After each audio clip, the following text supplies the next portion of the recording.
எல்லாரும் இப்படி வந்தவங்க தான். ஒரு தொடங்குதல் எளிது யாருக்கும், அதை தொடர்வது தான் கடினம். தொடர்ந்து அதையே தவத்தில் இருந்தால் யாரும் வெல்ல முடியும். அப்படிப்பட்ட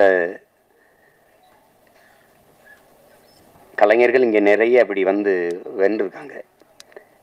இன்னைக்கு வரைக்கும் நான் சொல்வேன், இன்னைக்கு அப்போ நான் வந்து நேரில் ஐயா ரஜினிகாந்த் அவர்களை பார்த்தேன். தூரத்தெல்லாம் பார்த்துருக்கோம். அப்போ நேரில் 2.25 மணி நேரம் 2.5 மணி நேரம் போயிட்டு இருந்தோம். அவருக்கு இருக்கிற இந்த ஆர்வம் இப்போ இவ்வளோ படம் நடித்து இவ்வளோ சாதித்த பிறகும் புதிதாக ஒன்றை தெரிந்து கொள்றதில் அவருக்கு இருக்க ஆர்வத்தை பார்க்கும்போது இவர் ஏன் ஜெயிக்க மாட்டார் அப்படின்னா நமக்கு தோணுது. என்னை ஈர்க்க வச்சுட்டு சிமத்தில் வந்துடுறேன் அப்படின்னு போகும்போது அதே அந்த படத்தில் பார்க்குற மாதிரி அதே வேகம் நடை, அதே வேகம் இது பார்க்கும்போது இவ்வளவு சுறுசுறுப்பாக இருக்கு. அவர் சோம்பேறிகளை கூட அவர் இயங்கிறத பார்த்தா இயங்கிடுவான். அப்படி ஒரு இது அது. அவர் அந்த தேடலும் அந்த வெறியும் இருக்கிற ஒவ்வொருத்தனும் உச்சத்தை தொடலாம், சாதிக்கலாம். அதில் வந்து சாதாரணம் இல்லை, அப்படி வந்ததில்லை.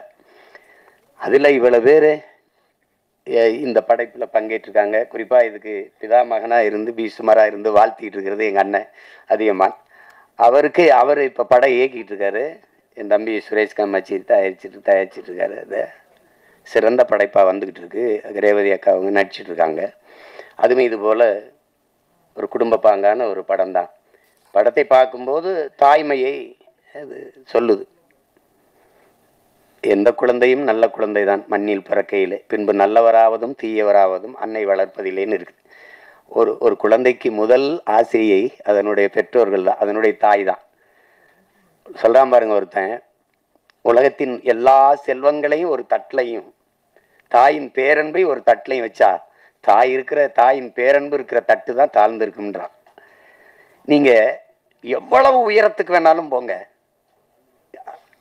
எவ்வளவு ஒரு உயரத்திற்கு வேணாலும் போங்க, உங்களை பார்த்து பொறாமைப்படாத ஒரே உயிர் உலகத்தில் உண்டென்றால் அது உங்களை பெற்ற தாய் தாங்கிறான்.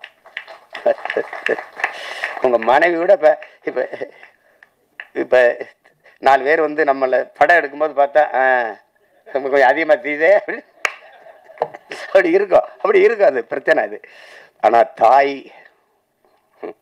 இல்லைன்னா நபிகள் சொல்லுவாரா, சொர்க்கத்தை எங்கேடா தேடிட்டு இருக்க, அது உன் தாயின் காலடியில் இருக்குடாங்கிறார். ஆபிரகாம் சொல்றான், நான் இதுவரை பெற்ற எல்லா புகழுக்கும் இனிமேல் பெறப்போகிற புகழுக்கும் என்னை பெற்ற தாய்தான் காரணம்ங்கிறான்.